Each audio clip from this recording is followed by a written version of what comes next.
ఈ ఎన్నికలు మరో 50 రోజులు రాబోతున్నాయి.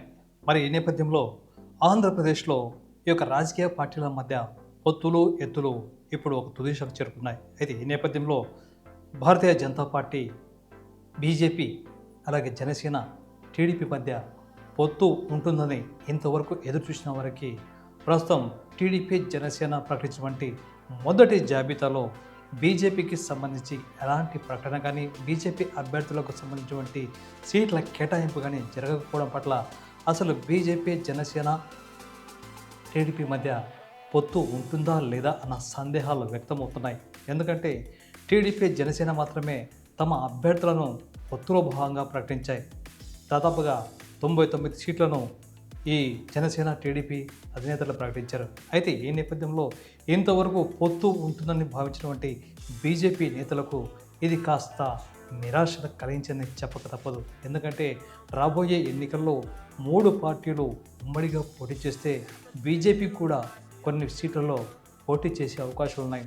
బీజేపీ బలంగా ఉన్న చోట్ల సీటు గ్యారంటీ అనుకున్న చోట కూడా ఇప్పుడు టీడీపీ, జనసేన ప్రకటించిన జాబితాలో ఆ పేర్లు కూడా చోటు చేసుకోవడంతో అసలు టీడీపీ, జనసేన ఏమి చేస్తున్నాయి, అసలు బీజేపీని దూరం పెడుతున్నాయా, లేక బీజేపీ, జనసేన, టీడీపీలను దూరం పెడుతుందా అన్న సందేహాలు వ్యక్తమవుతున్నాయి. ఏది ఏమైనప్పటికీ ప్రస్తుతం జరుగుతున్నటువంటి ఈ యొక్క ఎన్నికల పొత్తు ఎత్తులో భాగంగా బీజేపీ స్ట్రాటజీ ఏమిటి అన్నది సామాన్యులకే కాదు, ఆ పార్టీ నేతలకు సైతం అర్థం కాని పరిస్థితి.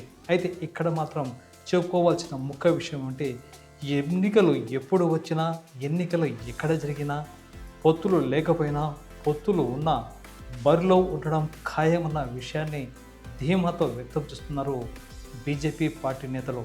ఎందుకంటే ఎన్నికలు కాస్త ముందు జరిగినా, లేకపోతే ఎన్నికల తర్వాత అంటే ఫలితాలు వెలువడినా కూడా పొత్తు ఉండే అవకాశం ఉందన్న భావాన్ని, అభిప్రాయాన్ని బీజేపీ శ్రేణులు వ్యక్తం చేస్తున్నాయి.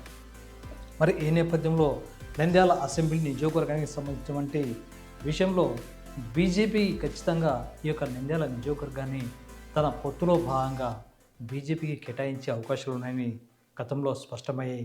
అందుకు ఉదాహరణే ఇటీవల రాష్ట్ర బీజేపీ అధ్యక్షురాలు పురంధరేశ్వరి నంద్యాల పర్యటన సందర్భంగా చోటు చేసుకున్న పరిణామాలు, ఆమెకు లభించిన ఆదరణ, ఆ ఆదరణ తగ్గట్టుగానే నంద్యాల అసెంబ్లీ నియోజకవర్గ కన్వీనర్ అభిరుచి మధుకు సైతం మంచి ఊపును, సంతోషాన్ని ఇచ్చే విధంగా రాష్ట్ర స్థాయిలో కాకుండా కేంద్ర స్థాయిలో సైతం అభిరుచి పేరు మారు మోగిపోయింది. అయితే ఈ నేపథ్యంలో బీజేపీ, జనసేన టికెట్ల వ్యవహారంలో అసలు బీజేపీని పట్టించుకోవడం ఏమిటన్నటువంటి పార్టీ శ్రేణుల్లో ఇతర వర్గాల విషయంలో బీజేపీ నేత అభిరుచి మధు ఒక విషయాన్ని స్పష్టం చేస్తున్నారు.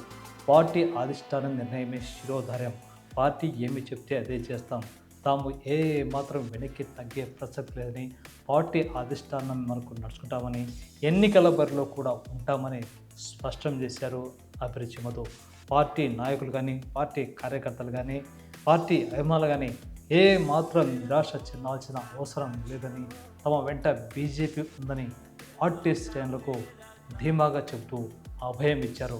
తాను చివరి వరకు పార్టీ కోసం, పార్టీ ఆదేశాలకు అనుగుణంగా నడుచుకుంటానని స్పష్టం చేశారు అభిరుచి మధు.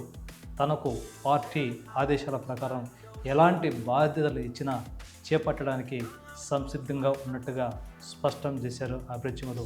పార్టీ శ్రేణులకు తాను ఉన్నానంటూ బలమైన సంకేతాన్ని ఇవ్వడమే కాకుండా బలమైన క్యాడర్ను కూడా తయారు చేసుకున్న తనకు పార్టీ మంచి ప్రాధాన్యత ఇస్తుందని, రాబోయే రోజుల్లో పార్టీని మరింత బలోపేతం చేయడం కోసం తను ఎలాంటి త్యాగం చేయడానికైనా సిద్ధమని, అలాగే పార్టీ ఆదేశాలను మాత్రమే తను శిరస వహిస్తూ అమలు చేస్తున్నానని, దానికి అనుగుణంగానే నడుచుకుంటున్నానని పార్టీ శ్రేణులకు సైతం బలంగా చెప్పారు అభిరుచి మధు.